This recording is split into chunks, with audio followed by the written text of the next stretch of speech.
po ay hindi mangingit sa inyo ng kahit anuman pong bagay, lalong-lalo na po na pera.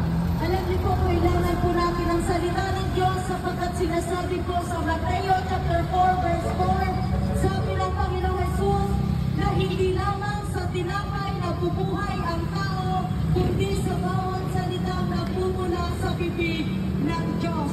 So bago kami mangaral, mga kapatid, mga kaibigan ng salita ng Diyos, ay meron lang po kami ihahandog na isang awitin, unang-unang para sa Diyos at para po sa ating lahat na naririto. At ito po ay pinamamagatang kaligtasan. So kung nais po natin magkaroon ng kaligtasan, kailangan natin lumapit sa Panginoong Jesucristo.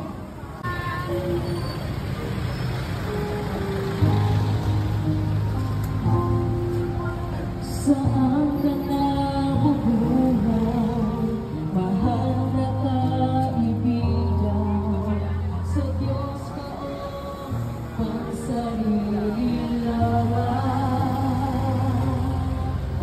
Saan ka ba tutungo, langit ba o impyerno?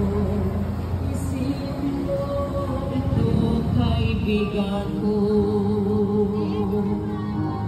Ngayon ang araw ng kaligtasan mo, kaibigan ko.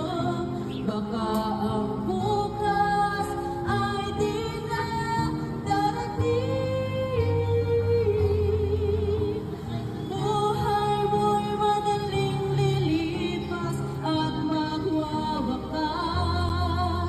Kaligtasan ay nasa Diyos lamang.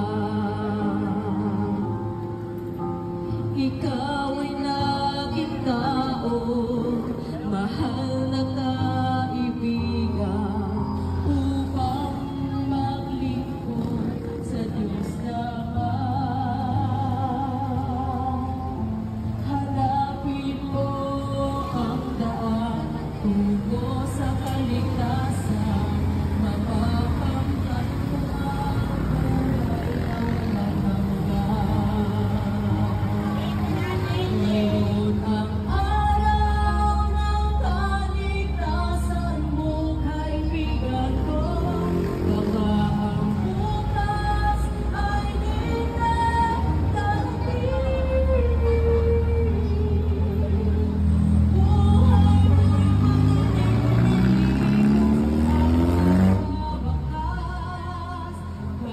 kaligtasan ay nasa Diyos lamang. Magpasya ka ngayon habang may panahon. Alinlangan pagwiin mo ngayon. Huwag kang mapalibang, huwag kang mag-alinlangan. Pinto ng iyong puso ay pabuksan. Ngayon ang araw ng kaligtasan mo, kaibigan mo. Baka ang bukas ay di na darating. Buhay mo'y madaling lilipas at magwawakas. Kaligtasan ay nasa Diyos lamang. Ngayon ang araw ng kaligtasan mo, kaibigan ko. Baka ang bukas ay di na darating. Buhay mo'y madaling lilipas at magwawakas. Kaligtasan ay nasa Diyos lamang.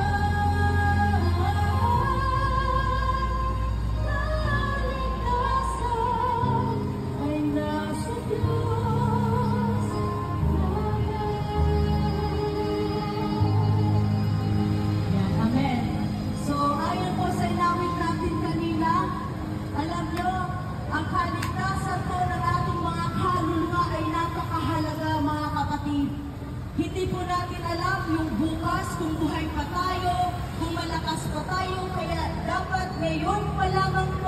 ay maglingkod na tayo sa Panginoon.